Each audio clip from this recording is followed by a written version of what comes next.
আসসালামু আলাইকুম। নিপা শাকিল ব্লগ থেকে আমি নিপা চলে এসেছি আরেকটা ভিডিও নিয়ে আপনাদের জন্য। আজকে পুরি ভাজছি, ছয় রোজার জন্য কিছু ভাজা বোনা করলাম।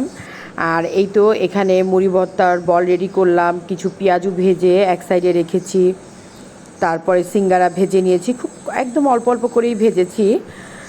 পুরিগুলো ভেজে তারপরে পুরিগুলো উঠিয়ে নিচ্ছি।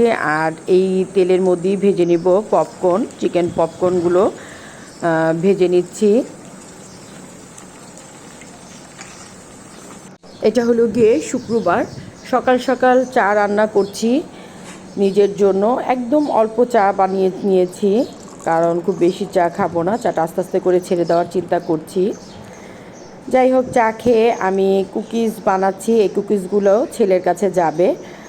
আর এই তো বাদাম ভেজে নিচ্ছি, এই বাদামগুলো একটু মশলা দিয়ে তারপরে ছেলের কাছে পাঠিয়ে দিব, স্ন্যাক হিসেবেও খাবে। এক চুলায় করলা ভাজি করছি, চিংড়ি মাছ দিয়ে করলা ভাজি। আজকে বাদ আসর বোনের বাসায় দাওয়াত, বোনের মেয়েটা কোরআন খতম করেছে, সেখানে বোন ডেকেছে, সেখানে যাব। ছেলে চায়না গিয়েছে পড়াশোনা কমপ্লিট করতে, ও সিএসসি করছে। অনেকেই আমাকে মেসেঞ্জারে নক দিয়েছেন, কেন গিয়েছে আপু? ও সিএসসি পড়তে গিয়েছে, ওর জন্য সবাই দোয়া করবেন, আল্লাহ যেন ওকে সুস্থতা দান করে। ওখানে সব কিছুই পাওয়া যায়। আপনার ভাইয়া বললো যে এগুলো পাঠানো দরকার নেই, ওগুলো, তারপরও আমার মন মানছিল না। তারপরেও কিছু জিনিস যে সে পছন্দ করে সেগুলোরই একটু দেওয়ার চেষ্টা করলাম আপনার ভাইয়ার ফ্রেন্ডের কাছে। আজকে দুপুরের মেনুতে করলা ভাজিটা ছিল, আর হলো গিয়ে মুরগির রেজালা ছিল, সেটা আর দেখালাম না। আজকে আমি করলা ভাজিটাই খাবো, করলা ভাজিটা দিয়েই ভাত খাবো চিন্তা করেছি। মুরগির রেজালাটা আসলে দেখা যায় কি রোজার পরে না এই ধরনের খাবারগুলো খেতে ইচ্ছে করে।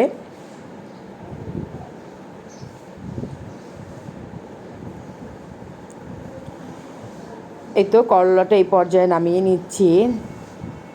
শুক্রবার দেখতে দেখতে সময় চলে যায়, করলা নামিয়ে টেবিলে দিয়ে দিব। আমি গোসল করতে চলে যাব, নামাজ পড়ে খেয়ে তারপরে রেডি হয়ে যাব বোনের বাসায় যাওয়ার জন্য। এই তো খাওয়া দাওয়া শেষ করে ব্যাগটা গুছিয়ে নিলাম, বোনের বাসায় যাব।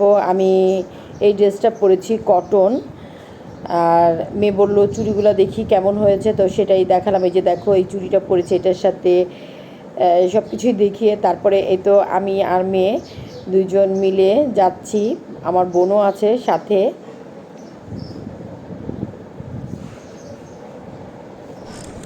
নৌকায় উঠে গেলাম, দেখেন কি সুন্দর, রোদে তাকানো যাচ্ছিল না।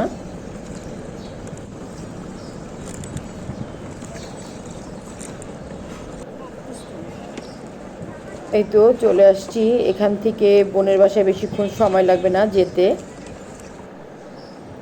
বোনের বাসায় ঢুকেই দেখি, দেখেন বিড়াল ছানাগুলো মার সাথে কি আহ্লাদ করছে, শুয়ে আছে মাকে জড়িয়ে। আর এদিকে আমার আম্মুকে দিয়ে আমার বোনের হাজব্যান্ড, সে এই আম গাছের আম পাড়াবে, এটার জন্য আম্মুকে ডাকছে। আমার মেয়ে আর আমার আম্মু দুজন মিলে আম পাড়ছিল।